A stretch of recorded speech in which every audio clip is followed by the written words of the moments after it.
네, 오늘은 주장시대, 목수시대와 주장시대에 대한 내용을 우리가 살펴보려고 합니다. 유인물 다 받으셨죠? 책의 내용을 제가 이 유인물 안에 다 요약을 했어요. 그래서 이 유인물을 중심으로 진행을 할 거니까 유인물을 꼭 들어주시기 바랍니다. 이제 오늘부터는 예수님의 생애에 대해서 배우게 되는데, 예수님의 생애를 책에서는 A부터 Z까지로 요약을 하고 있어요. 근데 이 책의 저자의 이름을 보면 아시겠지만 책의 저자는 외국인입니다. 그래서 영어 단어를 요약해가지고 영어 단어로 힌트를 줌으로써 예수님의 생애를 A부터 Z까지 요약을 했는데, 제가 이렇게 공부를 하다 보니까 이 영어 단어로 외우는 게 한국인에게는 좀 어려운 것 같더라고요. 그냥 영어 단어도 외우고 예수님의 생애도 외우고 이렇게 돼야 되는 것 같아서, 유인물을 보시면 제가 영어 단어를 오늘 배우는 분량 같은 경우는 한글로 제가 좀 힌트를 바꿨어요. 그래서 여러분들이 A부터 J까지 오늘 배우는 본문은 한글로 힌트를 얻을 수 있도록 유인물로 만들어 드렸습니다. 자, 오늘은 예수님의 생애에 대해서 누가복음을 기준으로 해가지고 여러분들과 함께 나누고자 하는데, 누가복음에 없는 내용들은 다른 공관복음서에서 참고하여서 진행을 하도록 하겠습니다. 첫 번째, A입니다. A니까 아 발음이 나잖아요. 그래서 제가 알리다, 요 책에서는 엔젤이라고 되어 있는데 알리다로 제가 바꿨습니다. 이 누가복음 1장 13절에서 13절 그리고 30절 31절에 나와 있는 본문인데요. 성경책 다 갖고 오셨죠? 성경책을 펼치시고, 이 나눠드린 유인물은 100% 없어집니다. 그러니까 성경책에 적으실 수 있는 내용은 적으셔야 돼요. 누가복음 1장부터 보도록 하겠습니다. 누가복음 1장 13절, 누가복음 1장 13절 다 같이 읽도록 하겠습니다. 천사가 일러 가로되 사가랴여 무서워 말라. 너의 간구함이 들린지라. 내 아내 엘리사벳이 내게 아들을 낳아 주리니 그 이름을 요한이라 하라. 네, 지금 제가 읽은 본문은 천사가 이제 사가랴에게 네가 아들을 낳을 것이다, 그 이름은 요한이다 라고 알려주는 장면입니다. 첫 번째, A는 알리다. 다시 말해서 천사가 알려주는 것, 그 장면을 이야기하고 있는 것입니다. 예수님께서 태어나시기 전에 먼저 천사가 예수님이 태어나실 것임을 알리는 사건이 있었습니다. 근데 천사는 예수님의 태어남만을 알리는 것이 아니라 요한이 태어난 것도 알렸죠. 그 본문이 13절에 있는 것입니다. 그리고 예수님의 나심에 대해서는 어디 나타나 있냐면 누가복음 1장 30절 31절입니다. 다 같이 읽겠습니다. 천사가 일러 가로되 마리아여 무서워 말라. 내가 하나님께 은혜를 얻었느니라. 보라, 내가 수태하여 아들을 낳으리니 그 이름을 예수라 하라. 네. 세례 요한의 태어남을 알렸습니다. 누가 알렸습니까? 천사가 알렸습니다. 그리고 예수님께서 태어남을 알렸습니다. 누가 알렸냐면 천사가 알렸습니다. 근데 세례 요한이 태어날 때에 엘리사벳, 사가랴의 아내 엘리사벳, 요한의 어머니 엘리사벳의 상태는 아이를 가질 수 없는 상태였습니다. 아이를 가질 수 없는 상태였기 때문에 더욱더 천사의 음성이 필요했을 수도 있었을 것 같습니다. 세례 요한도 어쩌면 우리가 육체적으로 봤을 때는 절대로 임신할 수 없는 몸에서 태어났습니다.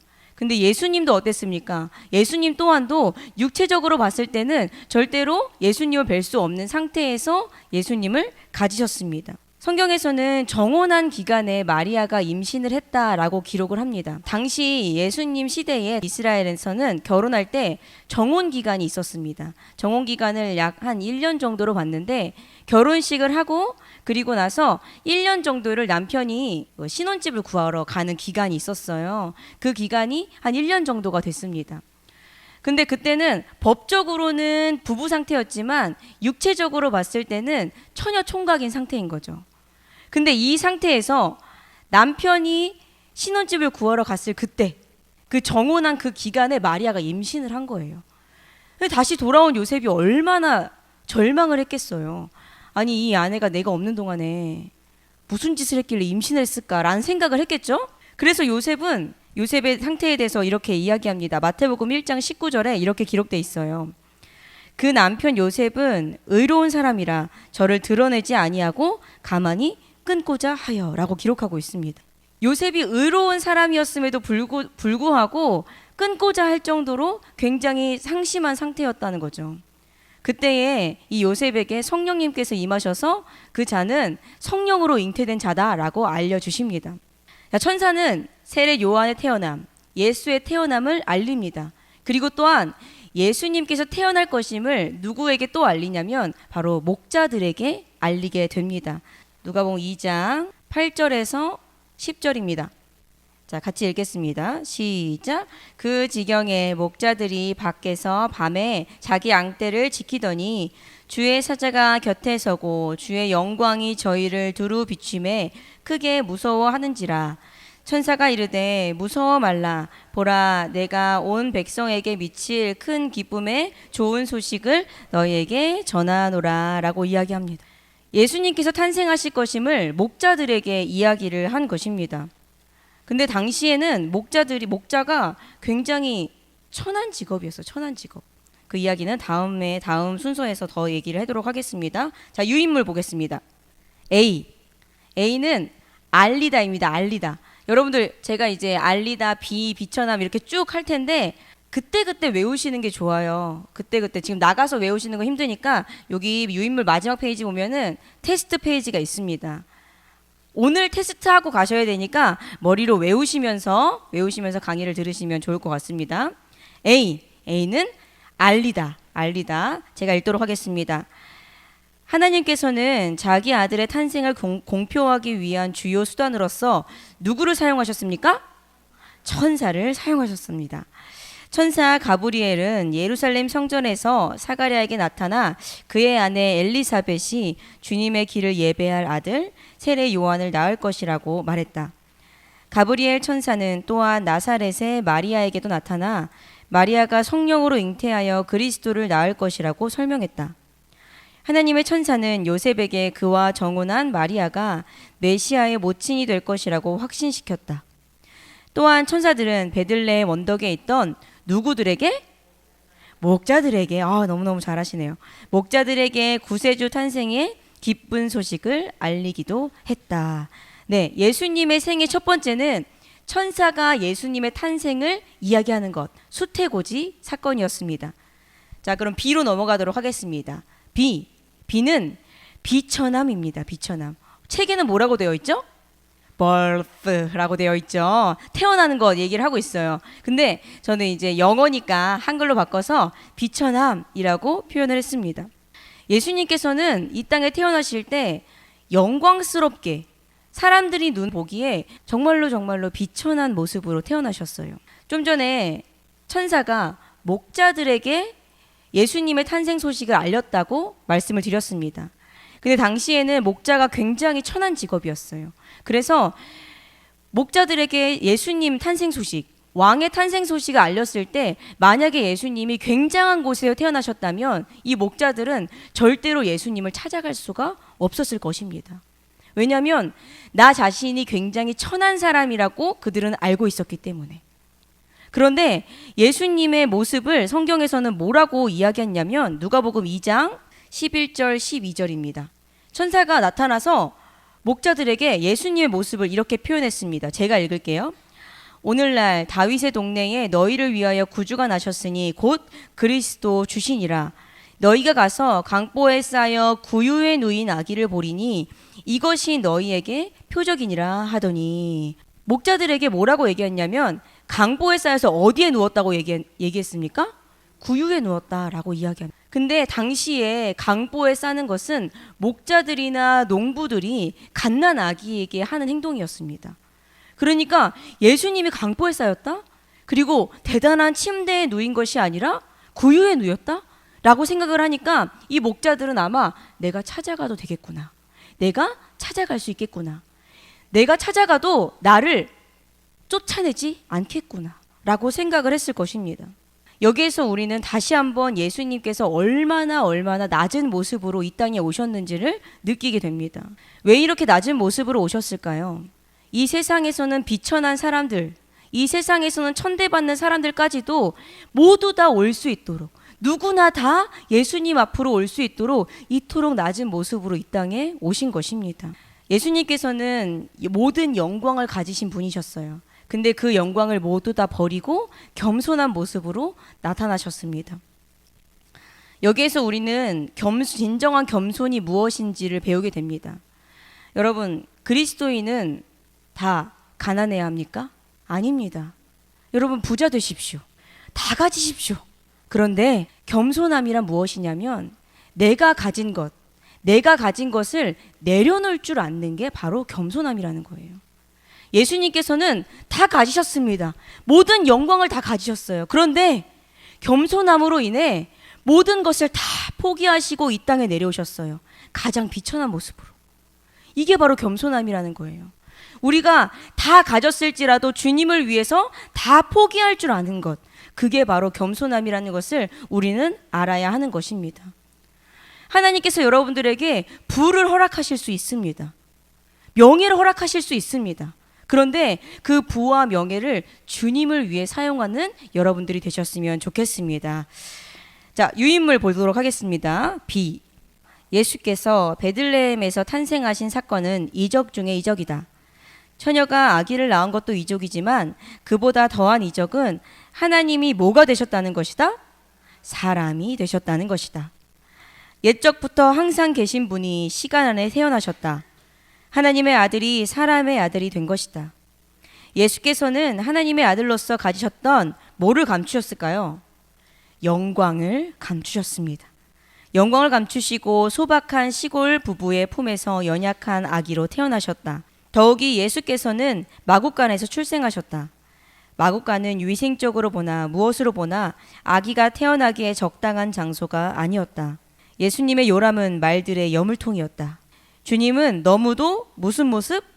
비천한 모습으로 지상의 삶을 시작하신 것이다. 네, 여기까지가 B였습니다. B. 자, 다음 C로 넘어가겠습니다. 예수님께서 천사의 수태고지로 이제는 태어나셨어요. 어떠한 모습으로 태어나셨냐면 비천한 모습으로 태어나셨습니다. 그리고 예수님은 키가 자라시기 시작했어요. 건강하게 성장을 하셨다는 거죠. 겸손으로 오신 예수님께서는 성장을 하셨습니다. 근데 예수님의 이 성장기, 유년기의 기록은 다른 공관복음서에는 기록되어 있지 않아요. 오직 누가복음에서만 기록이 되어 있습니다. 한번 성경을 찾아볼까요? 누가복음 2장 40절입니다. 2장 40절. 자, 우리 성도님들만 큰 소리로 읽도록 하겠습니다. 시작. 아멘. 52절 한 번 더 읽도록 하겠습니다. 52절. 시작. 네.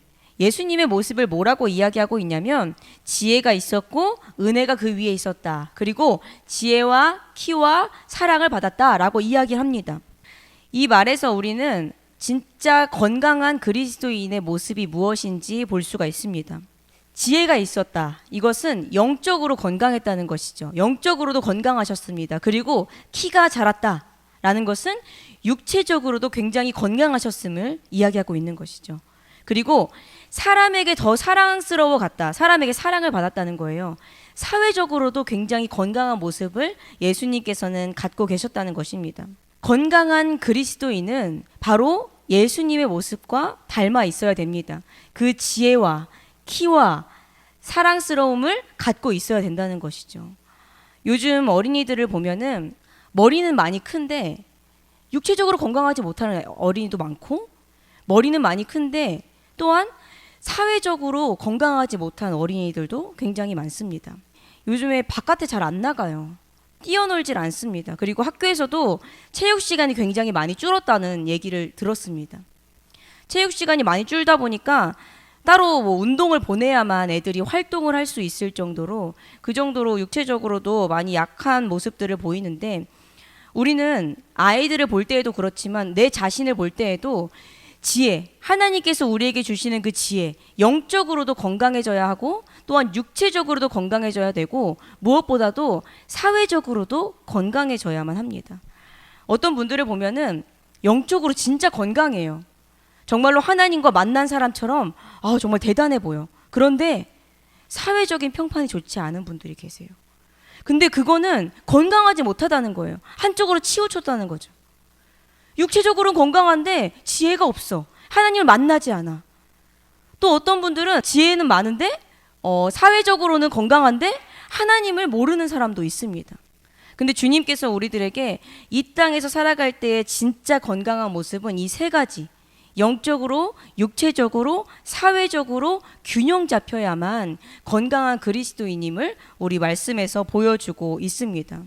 여러분들 또한도 내가 어느 한 곳에 치우쳤다라는 생각이 드신다면 건강한 그리스도인으로서 치우치는 것이 아니라 골고루 균형 잡힌 삶을 살아가야 한다는 것을 잊지 않으셨으면 좋겠습니다. 우리가 너무 잘 아는 이야기잖아요. 사실 굉장히 잘 아는 이야기죠. 그래서 제가 긴 말씀은 드리지 않겠습니다. 자, C로 넘어갈게요. 유인물 보겠습니다. 네, 제가 읽겠습니다. 마태와 마가와 요한은 예수님의 소년기와 나사렛에서의 성장기에 대해 기록하지 않았지만 의사였던 누가는 이 기간에 대해 2번이나 언급했다. 그는 소년 예수님의 지혜와 키가 자라가며 하나님과 사람에게 더 사랑을 받았다고 확실하게 말했다. 예수님은 정신적, 신체적, 영적, 사회적인 면에서 건강하게 성장하셨다. 예수님은 육신의 모친 마리아와 자신을 길러준 요셉에게 자발적으로 순종하셨다. 그리고 예수님은 요셉 목공소에서 목수의 일을 배우셨다. 네, 예수님께서 이렇게 성장하셨습니다. 그리고 성장하시면서 이제 공생의 사역을 시작하십니다. 세례를 받으시죠. 세례 요한이 들이다라고 해가지고 D는 들이다라고 했습니다. 예수님께서는 건강하게 자라셨고 공생의 사역을 시작하기에 앞서서 세례를 받으셨어요. 근데 이 장면이 유명한 이유가 있습니다. 이 장면이 유명한 이유는 이 장면 안에 성삼위, 성부, 성자, 성령이 다 나타나 있어요. 성자는 어디 있습니까, 여러분? 성자 여기 있죠. 그리고 성령 어디 있습니까? 여기 있습니다. 성부 어디 있습니까? 네, 음성으로 지금 들려지고 있습니다. 성부, 성자, 성령이 한 곳에 다 나타난 장면이기 때문에 이 장면이 굉장히 유명합니다. 근데 예수님께서 이 땅에서 세례 요한에게 세례를 받았다는 것은 그 자체가 예수님이 얼마나 겸손하신지를 보여주고 있습니다. 왜냐하면 세례 요한이 베푼 세례는 회개의 세례였거든요. 예수님께서는 죄가 없으심에도 불구하고 회개의 세례를 받으신 겁니다. 그리고 회개의 세례를 받으심을 통하여서 하나님께서는 지금 세례를 받고 있는 이 자가 나의 아들임을 보여주시기 위해서 성령을 보내주시고 음성을 보여주셨다는 것입니다. 우리 한번 성경 찾아볼게요. 누가복음 3장 22절입니다. 자, 여러분들만 한번 큰 목소리로 읽어볼게요. 시작. 하늘로부터 소리가 났는데 그 소리에서 이렇게 이야기합니다. 너는 내 사랑하는 아들이라. 내가 너를 기뻐하노라 라고 이야기하셨어요. 하나님이 이 지금 세례를 받는 이 자가 내 아들임을 얘기하고 계신다는 거예요. 그리고 성경에서 이 말씀을 하시고 나서 23절부터 38절까지 족보가 나옵니다. 족보가 나오는데 38절에 보면 뭐라고 마지막에 그 이상은 하나님이시니라 라고 마치고 있어요. 이 족보를 통해서도 이 세례를 받는 자가 하나님의 아들이심을 이야기하고 있다는 거예요. 우리가 기억해야 될 것, 지금 여기에서 이 장면을 읽으면서 우리는 그냥 예수님이 세례를 받았구나 하고 넘어가는 것이 아니라 나를 위해 세례를 받으시고 공생의 사역을 하시고 십자가에 달리신 그분이 누구시냐? 바로 하나님의 아들이구나. 그것을 기억을 해야 된다는 것입니다. 그리고 세례를 받으러 오시는 예수님의 모습에 대해서 세례 요한은 이렇게 이야기했습니다. 요한복음 1장 29절에 이렇게 기록하고 있어요. 이튿날 요한이 예수께서 자기에게 나아오심을 보고 이르되 보라 세상 죄를 지고 가는 하나님의 어린 양이로다. 아멘. 이 본문은 제가 신학대학교 입학할 때 외우고 들어가야 되는 필수 본문 중에 하나였습니다. 보라 세상 죄를 지고 가는 하나님의 어린 양이로다. 우리 성도님들만 초록색으로 된 거 큰 목소리로 한번 읽어볼게요. 시작. 자, 이번에는 이 세상에서 세상을 빼고 내 이름을 넣습니다. 내 이름을 넣고 다시 한번 읽어볼게요. 시작. 주님께서 왜 오셨습니까? 우리의 죄를 지고 가기 위해서 이 땅에 오셨다는 거예요. 세례 요한은 그 모습을 보시면서도 그걸 알았던 거예요. 이분이, 세례를 받으신 이분이 이 세상에 있는 모든 백성들을, 모든 죄를 지고 가기 위해서 오셨다는 것을 아셨다는 거죠. 여러분, 우리는 잊지 말아야 할 것입니다. 우리가 항상 아버지를 가까이 하지만 우리가 잊지 말아야 할 것은 주님께서 이 땅에 오신 이유, 그것은 바로 내 죄 때문임을 우리는 잊지 말아야 할 것입니다. 자, 유인물 보도록 하겠습니다. D. 예수께서 예루살렘 반대편 요단강에서 자신의 사촌인 요한에게 침례를 받을 때 성령께서 비둘기 형상으로 예수님 위에 내려오셨다. 이 장면에서 성삼위가 모두 나타난다. 누구께서는 물속에 계셨습니까? 예, 성자께서, 예수께서 물속에 계셨고, 누구께서는 비둘기 형상으로? 성령께서는 비둘기 형상으로 임하셨고, 그리고 성부께서는 하늘에서 음성을 내려 너는 내 사랑하는 아들이라 내가 너를 기뻐하노라고 하셨다. 예수께서는 자발적으로 자신을 죄 많은 인간과 동일시하셨다. 세례 요한은 메시아를 영접하기 위해 악한 길에서 돌이켜 회개하는 유대인들에게 회개의 징표로서 세례를 베풀었다. 그는 예수님을 보았을 때 보라, 세상 죄를 지고 가는 하나님의 어린 양이로다 라고 선포했다. 예수님께서 세례를 받으시고 이제 본격적으로 공생의 사역을 시작하십니다. 예수님이 세례를 받으시고 성령께서 비둘기같이 임하셨어요. 그리고 그 성령의 이끌림을 받으십니다. 누가복음 4장 1절에서 2절 말씀입니다. 예수께서 성령의 충만함을 입어 요단강에서 돌아오사 광야에서 40일 동안 성령에게 이끌리시며 마귀에게 시험을 받으시더라. 이 모든 날에 아무것도 잡수시지 아니하시니 날수가 다함에 줄이신지라. 네, 여기에서 이는 원래 제가 왼수라고 적었다가 이 발음이 나야 되니까 왼수라고 적었다가 이 유인물에 그럼 왼수가 계속 기록이 되잖아요. 그래서 제가 그냥 원수로 바꿨습니다. 왼수로 외워주시면 간단할 것 같아요. 예수님께서 성령의 이끌림을 받습니다. 성령의 충만함을 입어서 요단강에서, 세례를 받으셨던 요단강에서 돌아오셔서 광야에서 40일간 시험을 받으십니다. 40일간 시험을 받으시는데 금식을 했잖아요. 40일 동안. 40일 동안 금식을 하시고 얼마나 배가 고프셨겠어요. 사단은 그 점을 이용합니다. 첫 번째 유혹으로 뭐라고 이야기하냐면 이 돌덩이로 떡덩이가 되게 해라 라고 유혹을 합니다. 이 40일 금식은 40년의 광야 생활을 기억나게 합니다.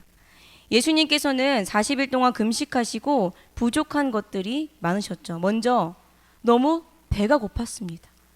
배가 고팠고 어쩌면 40일 동안 금식하고 그곳에 있는 것 자체가 굉장히 스스로 낮아진 모습 속에서 있었을 것입니다. 예수님이 부족한 그 모습, 예수님이 부족한 그 것들을 사단은 너무너무 잘 알고 있었어요. 배가 고프다는 것도 알고 있었고 그분이 굉장히 낮아졌다는 것도 알고 있었습니다. 그래서 먹을 것으로 유혹하고 세상 권세를 너에게 줄 것을 막 유혹합니다. 그때 예수님께서는 뭘로 이기십니까? 말씀으로 모두 다 이기시죠. 3절에 보면은 마귀가 이렇게 얘기합니다. 내가 만일 하나님의 아들이거든. 조건을 붙여요. 그리고 9절에도 보면은 꼭대기에 세우고 가로되 내가 만일 하나님의 아들이거든. 예수님이 하나님의 아들인 것, 그것은 예수님이 갖고 있는 힘이었습니다. 근데 그 힘을 자기의 유익을 위해서 사용하라고 유혹을 하고 있는 것입니다. 권세를 이기적인 목적으로 사용하도록 유혹을 하고 있는 것이죠. 우리에게도 마찬가지입니다. 사단은 우리의 부족함을 이용합니다. 여러분들 부족한 거 다 있으시죠? 다 만족스럽지 않으실 거 아니에요. 내가 부족한 것을 사단은 주겠다고 유혹합니다. 근데 그때에 우리는 뭐로 이겨내야 되냐면 말씀으로 이겨내야 된다는 거죠. 오늘 우리가 숲바이블에 온 이유, 말씀을 알기 위해서잖아요. 말씀을 아셔서 그 말씀을 어떻게 사용하시느냐, 다른 사람들한테 아는 척할 때 사용하시는 게 아니라 말씀의 검을 이용해서 사단을 물리칠 때 사용을 해야 되는 거예요. 부족한 것으로 우리를 유혹할 때 하나님의 말씀으로 승리해야 됩니다. 그리고 예수님의 권세를 이용해서도 그들은 유혹합니다. 너희들이 갖고 있는 권세, 우리가 갖고 있는 것도 많잖아요. 부족한 것도 많지만 갖고 있는 것도 많습니다. 근데 갖고 있는 것을 자신의 유익을 위해서 사용하라고 유혹을 합니다. 우리는 그때에도 말씀으로 이겨서 승리해야 되는 줄을 믿습니다. 예수께서는 세례를 받으신 후 성령께 이끌리어 광야로 가셔서 사탄에게 시험을 받으셨다. 예수님도 죄를 지으실 수 있었을까? 여러분, 예수님 죄를 지을 수 있었습니까? 예수님 죄를 지을 수 있었습니다. 왜냐하면 사람이셨기 때문에. 물론 예수님은 완전한 모이셨기 때문에, 사람이셨기 때문에 죄를 지을 수 있었지만 동시에 완전한 모였기 때문에 하나님이셨기 때문에 죄를 짓지 않으신 거예요.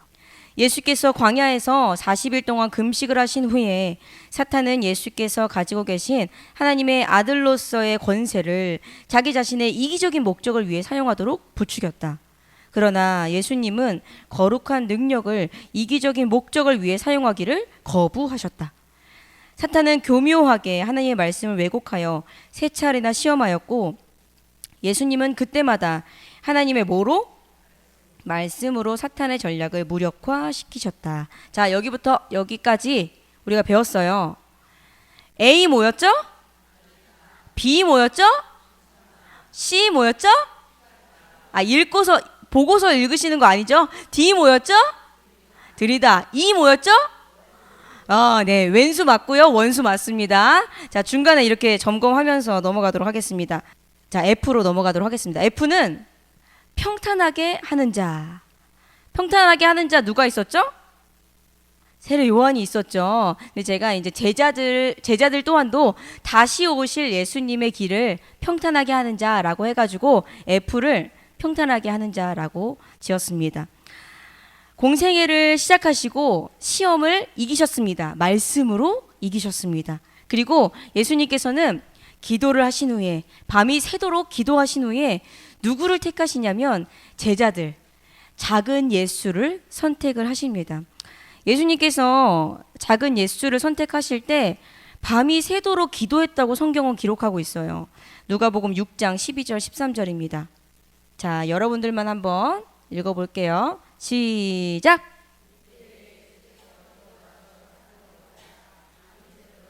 예수께서 기도하시러 산에 가셨어요. 산에 가셨는데 산에 가셔서 밤이 새도록 계셨어요.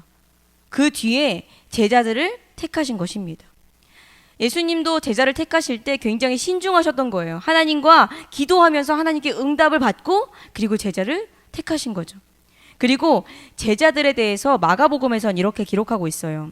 3장 14절에 이에 12를 세우셨으니 이는 자기와 함께 있게 하시고 또 보내사 전도도 하며 라고 기록하고 있습니다.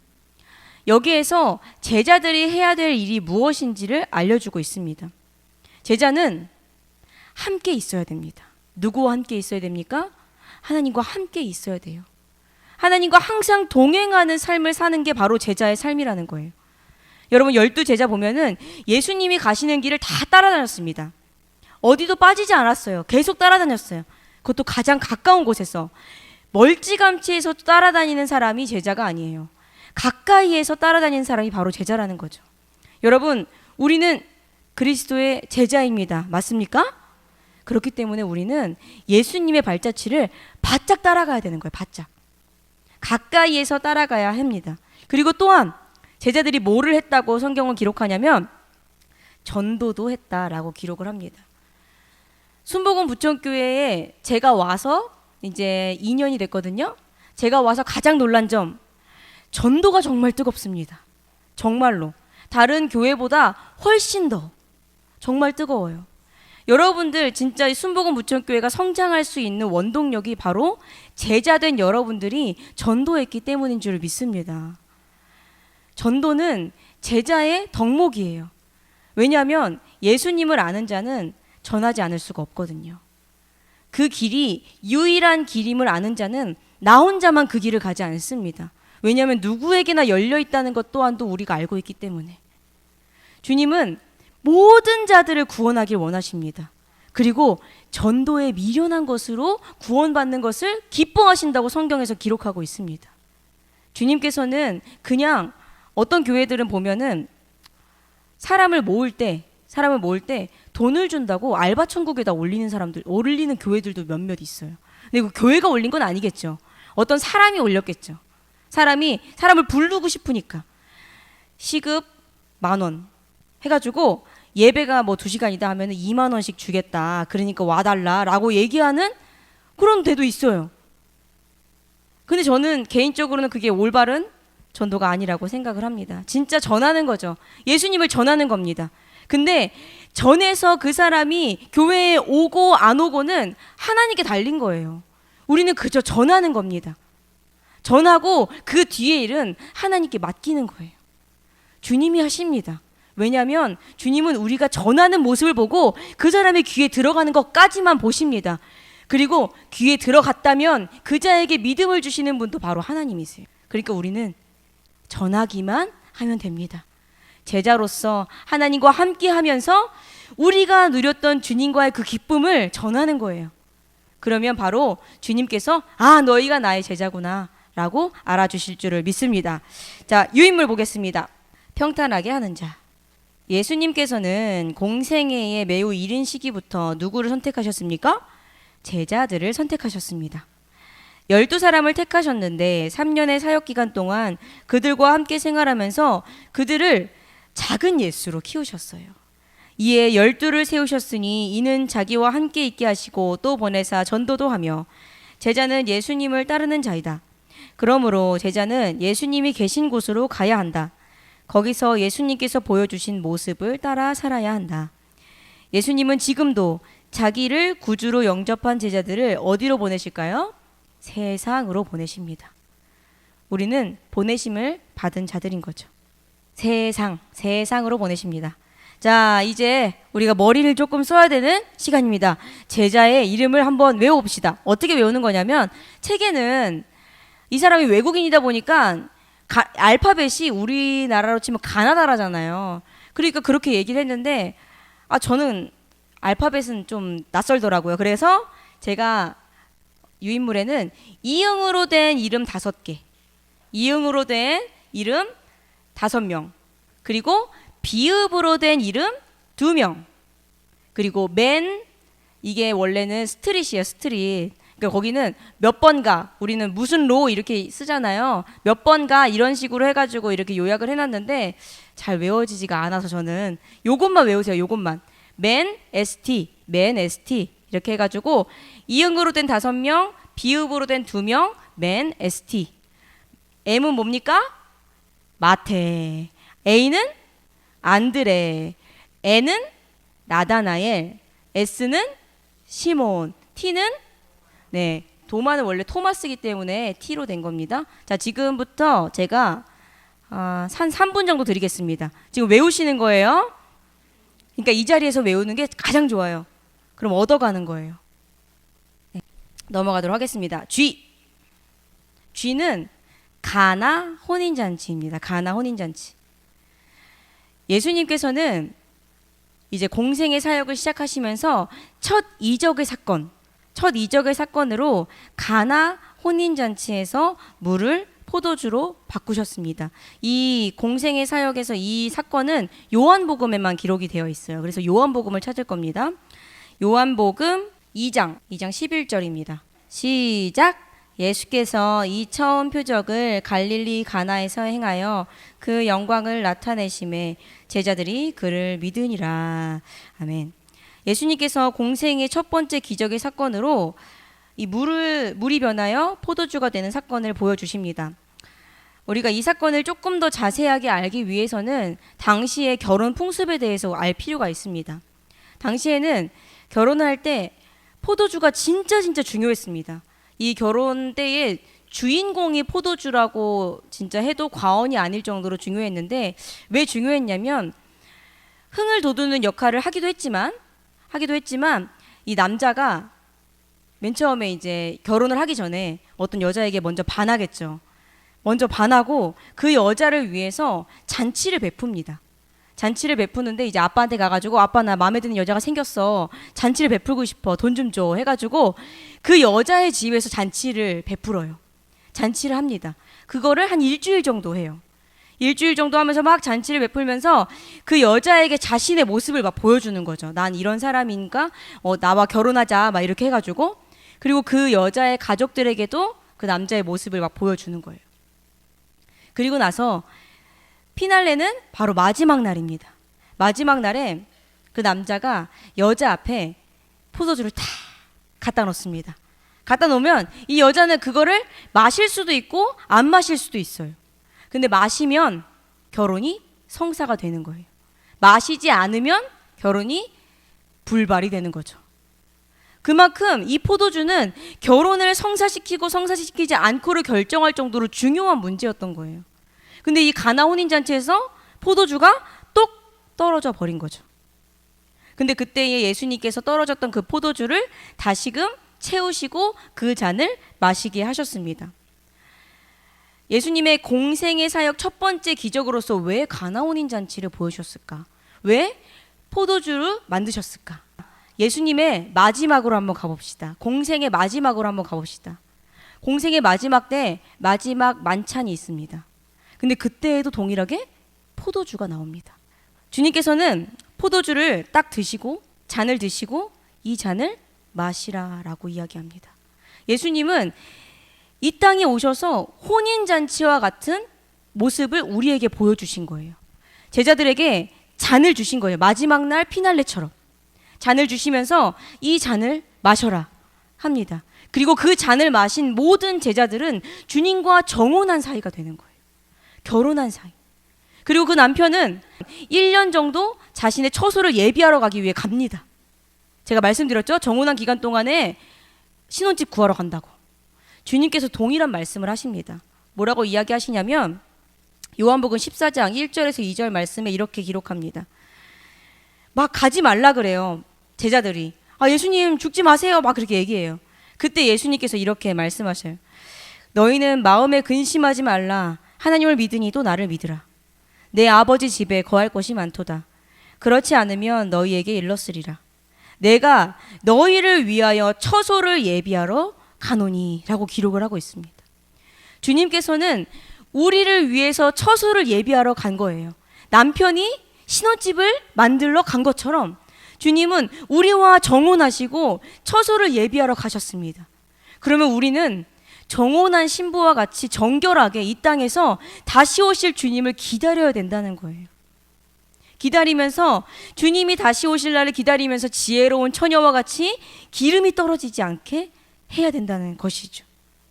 신랑을 기다리는 신부가 바로 우리라는 것입니다.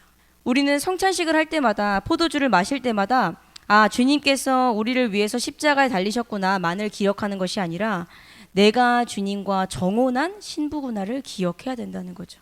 그래서 이 땅에서 다른 이방 신들에게 눈을 돌리는 것이 아니라 다른 우상들에게 눈을 돌리는 것이 아니라 다시 오실 주님만을 바라보면서 기다려야 된다는 것입니다.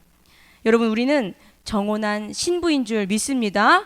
주님 한 분만을 바라보시면서 다시 오실 그날을 기다리시는 여러분들 되셨으면 좋겠습니다. 네, 유인물 보도록 하겠습니다. 예수님의 공생의 초기에 예수님과 제자들은 갈릴리 가나 혼인잔치에 초대를 받았다. 그런데 주인이 준비한 포도주가 동이 났다. 고대 사회에서 접대용 포도주가 떨어졌다는 것은 가장 기쁘고 즐거워야 할 결혼식이 엉망이 될 수 있을 만큼 심각한 문제였다. 이때 예수님께서는 물로 포도주를 만들어 주셨다. 혼인잔치에는 즐거움이 가득했고 이전보다 더 흥겨워졌다. 이 사건이 전달하려고 하는 핵심적인 메시지는 분명하다. 예수님께서 이 땅에 오셔서 우리에게 포도주를 공급하셨고 우리는 예수님께서 제공해 주신 포도주를 마시고 예수님과 정혼한 처녀가 되었다는 것이다. 신부도 되겠죠? 그러므로 다시 오실 신랑 예수를 기다리는 우리는 지혜로운 처녀와 같이 등불이 꺼지지 않게 늘 깨어 있어 준비해야 할 것이다. 아멘. 네, 다음으로 넘어가겠습니다. G 다음에는 H죠. H는 성전을 청소하는 모습인데 혼내시다라고 제가 이름을 지었습니다. 주님께서는 혼내십니다. 어떠한 것을 혼내시냐면 성전에서 이제 유월절이 돼서 예수님께서 예배를 드리러 가셨는데 거기에 상인들이 있는 거예요.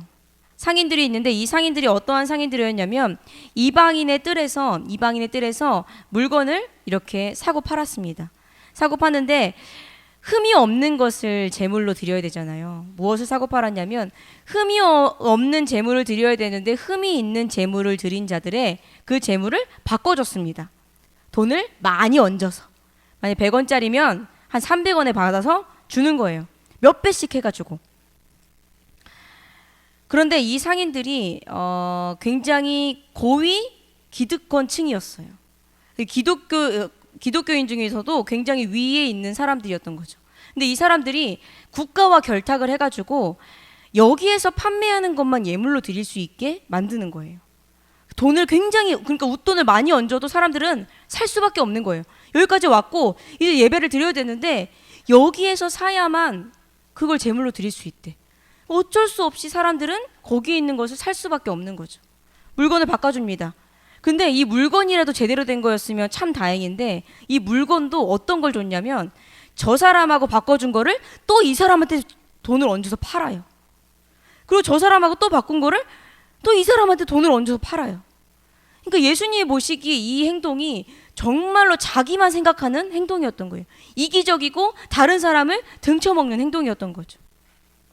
거기에 또 환전상도 있었는데 하나님께 예물을 드리기 위해서 돈을 가지고 오지 못한 사람들이나 아니면 외국인들에게 돈을 바꿔줘야 되는데 이 환전 이율도 굉장히 높게 치는 거예요.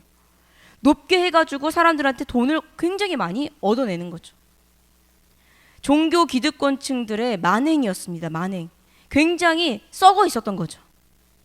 이 썩어 있었던 모든 만행들을 알고 있어도 그것을 쉽게 입 밖으로 꺼낼 수가 없었습니다. 왜냐하면 이게 국가하고 결탁이 되어 있거든요. 그래서 사람들은 어쩔 수 없이 거기에 있는 물건들을 비싸지만 사서 하나님께 예배를 드렸던 겁니다. 그 모습을 예수님께서 보시고 다 나가라고 이야기하죠. 다 나가라고 이야기하면서 내 아버지 집으로 장사하는 집을 만들지 말라라고 이야기하십니다.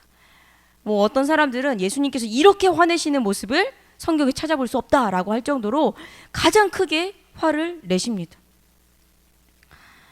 주님께서는 우리 이 교회 안에서 장사하는 것을 원치 않으십니다. 장사하는 것, 다시 말해서 자기의 이익을 취하는 것을 원치 않으신다는 거예요. 수많은 교회에서도 많은 사람들이 교회 교인, 교회 건물 이런 것들을 이용해서 자기 이득을 챙기는 사람들이 정말로 많습니다. 진짜 많습니다. 일부러 들어오시는 분들도 계세요. 근데 그 모습을 보시고 저는 동일하게 주님께서 이렇게 분노하실 거라고 생각을 합니다. 여러분, 우리가 갖고 있는 것으로 교회 안에서 베풀어야지 내 이득을 위해서 이곳에 와가지고 다른 사람들에게 웃돈을 얹어서 파는 것, 그건 주님께서 원하시는 일이 아니라는 겁니다. 교회 공동체는 내 이득을 취해서 만들어진 공동체가 아닙니다. 주님의 이름을 위해서 주님을 예배하는 자들이 모인 것, 그곳을 교회라고 합니다. 우리는 예배하기 위해, 주님을 찬양하기 위해 모인 공동체입니다. 그리고 그 공동체를 주님께서는 어떻게 묶으셨냐면 사랑의 띠로 묶으셨어요. 그렇기 때문에 우리는 서로를 위해서 기도하고 서로를 위해서 베풀 줄 아는 공동체가 되어야 할 줄을 믿습니다. 오늘 이 사건을 요한은 공생의 초기에 있던 사건으로 기록을 합니다. 근데 마태는 공생의 후기에 있었던 일로 기록을 하고 있어요. 왜 이렇게 기록을 하고 있냐면 예수님께서는 1년에 한 3차례 정도를 이렇게 가셨습니다. 예배를 드리러 가셨는데 3차례의 예배 드리러 가실 때마다 이렇게 연례 행사처럼 성전을 청소하셨던 것 같습니다. 그래서 요한은 공생의 초기에, 마태는 공생의 후기에 이 사건을 기록을 하게 된 것이죠. 예수님은 이처럼 교회 안에서는 기도하는 공동체가 모이기를 원하고 계신다는 것을 말씀을 통해서 알려주고 계십니다. H 유인물 보도록 하겠습니다. 유대인들은 1년에 몇 차례? 3차례 예루살렘 성전에 모여 기쁨의 절기를 지켰다. 보통 유대인들은 예루살렘 성전까지 먼 길을 여행해야 했기 때문에 하나님께 드릴 예물을 깨끗하고 흠이 없이 끌고 오기란 여간 어려운 일이 아닐 수 없었다. 또한 성전세를 내는데 사용되는 화폐를 미리 준비할 수도 없었다. 그래서 이들에게 편의를 제공해 주기 위해 소와 양과 비둘기를 파는 뭐가 있었을까요? 상인과 환전상이 성전에 등장하게 되었다. 그러니까 처음엔 좋은 의미로 등장을 했던 거죠. 이들이 성전에서 장사를 하게 된 데에는 나름대로의 이유가 있었다. 그러나 결국 돈에 대한 욕심은 신앙을 돈벌이 수단으로 전락시켜버리고 말았다. 신앙을 변질시키는 이들을 꾸짖으시며 예수께서는 말씀하셨다.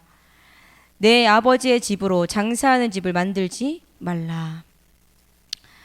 네, 주님께서는 공생의 사역을 시작하시고 제자들을 선택하시고 첫 번째 이적의 사건으로 뭘 보여주셨죠?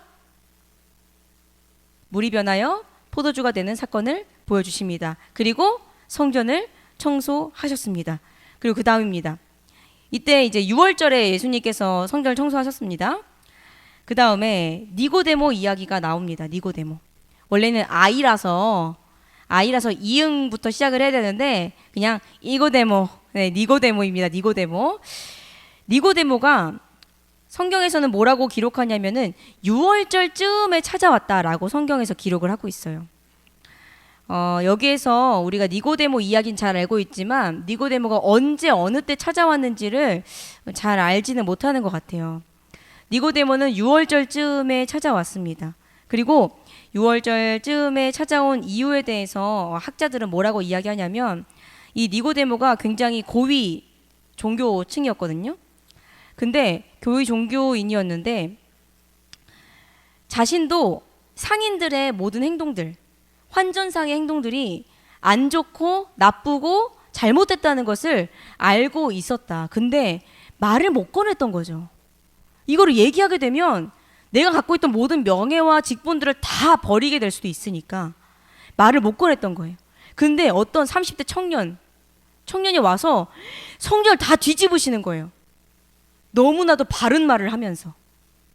그래서 이 니고데모는 저 사람이 진짜 하나님께서 보내신 사람이다. 진짜 저 사람은 인정라고 생각을 한 거죠. 그래서 사람들이 있을 때는 못 오고 밤 늦은 시간에 아무도 보지 않을 때 예수님을 찾아가게 됩니다. 요한복음 3장 3절입니다. 3절. 자, 여러분들 읽어주세요. 시작. 네, 이거는 예수님의 대답입니다. 그 전에 2절에서 니고데모가 뭐라고 이야기하냐면 그가 밤에 예수께 와서 가로되 라삐여 우리가 당신은 하나님께로서 오신 선생인 줄 아나이다. 하나님이 함께 하시지 아니하시면 당신이 행하시는 이 표적을 아무라도 할 수 없음이니이다. 여러분 이제 이 말이 이해가 되시죠? 이 니고데모 본 거예요. 이 예수님이 하는 행동을. 예수님이 하는 행동을 보니까 이분이 진짜 하나님께로부터 온 선생이구나. 하나님께로부터 오지 않았으면 이렇게 담대한 행동을, 이렇게 바른 말을 할 수가 없다는 거죠. 이렇게 얘기하시니까 갑자기 뜬금없이 거듭남에 대해서 예수님께서 말씀을 하십니다. 왜 이렇게 말씀을 하셨을까요? 이것은 이 니고데모가 찾아갔던 그 시기를 알 때에 우리는 조금 더 잘 이해할 수가 있습니다. 니고데모가 언제 예수님을 찾아갔다고 했죠? 네, 6월절쯤에 찾아갔어요. 근데 6월절은 왜 지킵니까? 무슨 사건을 기억하기 위해 지킵니까? 그렇죠. 출애굽 사건이에요. 출애굽 사건은 이스라엘 백성의 신분이 완전히 변한 사건이었어요. 이스라엘 백성들은 애굽의 노예였어요. 그들의 신분은 애굽의 노예였는데 출애굽을 함으로써 이젠 노예의 신분에서 완전히 벗어나서 하나님의 백성이 된 거예요. 그 사건을 기억하는 날이 6월절이었습니다. 이 6월절에 예수님은 니고데모에게 알려주고 싶었던 거예요. 네가 거듭나야 한다는 것을. 너의 신분이 바뀌기 위해서는, 완전히 변화되기 위해서는 위로부터 거듭나야 한다는 것을 알려주고 싶으셨던 것입니다. 주님은 주변에 있는 사건을 통해서 메시지를 전달하시기를 참 좋아하셨어요. 그래서 그때의 그 시기에 알맞는 사건으로 그 사람에게 메시지를 전달하려고 했던 것이죠. 니고데모에게 새롭게 태어난다, 라는 것, 그것을 이야기한 것은 바로 이 유월절과 굉장히 깊은 연관이 있다는 것입니다. 믿음으로 영생을 얻어야 한다라고 이야기합니다. 그래서 우리가 정말로 잘 알고 있는 요한복음 3장 16절 말씀을 이때 하십니다. 요한복음 3장 16절 여러분들 큰 목소리로 읽어주세요. 시작. 아멘. 주님께서는 이 니고데모에게 거듭나야 한다, 위로부터 거듭나야 한다라고 이야기하시면서 믿는 자마다 영생을 얻게 될 것이라는 복음을 전달해 주십니다. 네, 유인물 보도록 하겠습니다. I. 니고데모가 한밤중에 예수님을 찾아와 면담을 요청한다. 니고데모가 예수님께 물었던 질문의 핵심은 내가 어떻게 해야 하나님의 나라에 들어갈 수 있을까? 였다. 예수님께서는 하나님의 나라에 들어갈 수 있으려면 어디로부터 거듭나야 된다고 말씀하셨죠? 위로부터 나야 한다고 대답하셨다. 니고데모는 이 말의 뜻을 제대로 이해하지 못하였다. 그래서 예수님께서 다시 풀어서 말씀하셨다. 그건 네가 할 수 없어. 오직 하나님이 하시는 일이야. 사람이 거듭나는 것은 하나님께서 하시는 일이다. 거듭나게 하여 하나님의 나라에 들어가게 하기 위해 그분은 외아들을 우리에게 보내주셨다. 하나님이 세상을 이처럼 사랑하사 독생자를 주셨으니 이는 그를 믿는 자마다 멸망하지 않고 영생을 얻게 하려 하심이라. 아멘. 여러분은 어떻게 믿으셨나요? 기억나시나요? 믿음이 생긴 그 시기를? 딱 기억나진 않지 않으신가요? 그렇죠. 주님께서는 우리에게 강권적으로 믿음을 주십니다. 제가 좀 전에도 전도에 대한 이야기를 했는데 전도도 마찬가지로 그 사람이 믿음이 생기기 위해서는 우리가 아무리 발버둥 쳐도 할 수 없습니다. 오직 주님이 하시는 일이거든요. 주님은 구원받을 자를 알고 계시기 때문에 구원받을 자에게 우리가 복음을 딱 전했을 그때 그 시기를 주님께서 정하시는 것이죠. 그리고 그 사람에게 믿음을 심어 주십니다. 우리는 전하기를 멈춰서는 안 될 것입니다. 여러분 주변에 가족들 중에 믿지 않으시는 분들도 계시잖아요. 그분들에게 아유 내가 몇 년을 해도 저 사람은 변하질 않아 라고 포기하지 마시고 그냥 전하십시오. 나머지는 하나님이 하십니다. 그리고 여러분 옆에 있다면 그분은 반드시 변화될 것입니다. 네, 마지막 J 가겠습니다. J. 작은 여인. 이 작은 여인은 우물가에서 만난 그 여인을 이야기합니다. 사마리아 여인입니다. 예수님께서 사마리아를 거쳐서 갈릴리로 가십니다. 근데 가시는 길에 너무너무 피곤하신 거예요. 피곤하셔서 우물 곁에 잠깐 앉으셨습니다. 근데 이때 당시에는 물이 진짜 귀했어요. 너무너무 물이 귀했기 때문에 우물 자체도 너무 귀했고 그래서 이 우물을 막 특별히 관리하기도 하고 그랬습니다. 물이 없다 보니까 진짜 깊이 파야만 이 우물에서 물을 기를 수가 있었어요. 예수님이 딱 우물 곁에 오셨는데 이 물을 마실 수 없는 이유가 있었습니다. 왜냐하면 로프가 없었기 때문에. 이 150m 정도 됐거든요. 이 우물의 깊이가 150m 되는데 사람들이 물을 기르러 올 때 로프를 늘 갖고 다녔습니다. 로프를 갖고 나서 160m 정도 되는 로프를 가지고 내려서 물을 기르고 로프까지 가지고 가는 거예요. 그러니까 로프를 가지고 오지 않으면 절대로 물을 마실 수가 없었습니다. 예수님께서 로프가 없어서 물을 마실 수가 없었는데 그때에 정오에 12시에 태양볕이 막 내리쬐는 그때에 어떤 여인이 물을 기르러 온 거예요. 이 여인은 사람들이 많이 찾아오는 그 시간대에 오지 않고 사람들이 없는 시간, 사람들이 보지 않는 시간, 마주치지 않는 그 시간에 물을 기르러 왔습니다. 왜 이 여자는 사람들을 피해서 이 시간에 물을 기르러 왔을까요? 성경에서는 요한복음 4장에 이 여인에 대한 이야기가 나오고 있는데 성경에서는 그 여자가 5 남편이 있었었다라고 이야기합니다. 5 남편이 있으나 지금 있는 자는 내 남편이 아니다라고 이야기하고 있어요.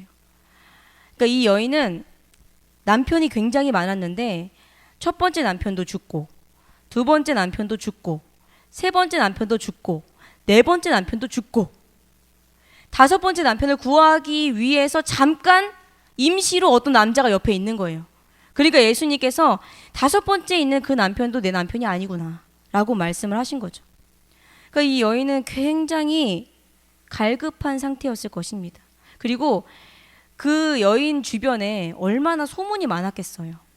아, 저 여자가 남편을 다 죽인다 라는 소문이 돌았을 것입니다. 그러니까 사람들과 마주치는 것이 두려운 거죠.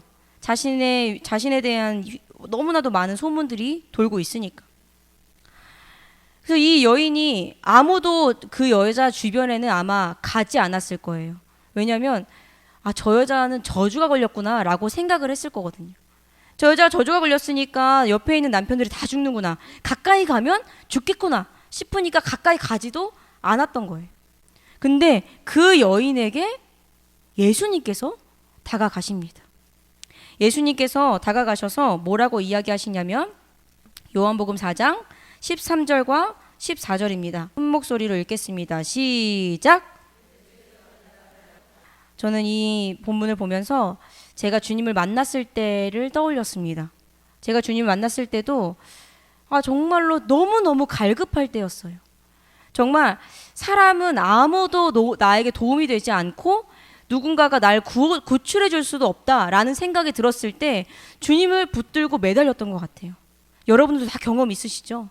주님을 깊게 만나는 그때는 내 마음, 내 심령이 너무 가난할 때, 내 심령이 너무너무 목마를 때, 그때 주님을 만나게 되는 것 같습니다. 이 여인도 마찬가지였습니다. 그 물을 기르러 가면서, 그 떼양볕에 물을 기르러 가면서 160m 되는 로프를 짊어지고 물을 기르러 가면서 얼마나 힘들고 마음이 메말라 있었겠습니까? 내가 이 물을 다시는 기르러 오지 않고 싶다라고 예수님한테 말할 정도로 그 여인은 힘들었던 것이죠. 그 여인에게 예수님께서 다가가셨듯이 우리가 마음이 가난할 때, 우리 심령이 메말라 있을 때 우리에게 다가오는 한 분, 그분이 바로 예수님이시라는 것입니다.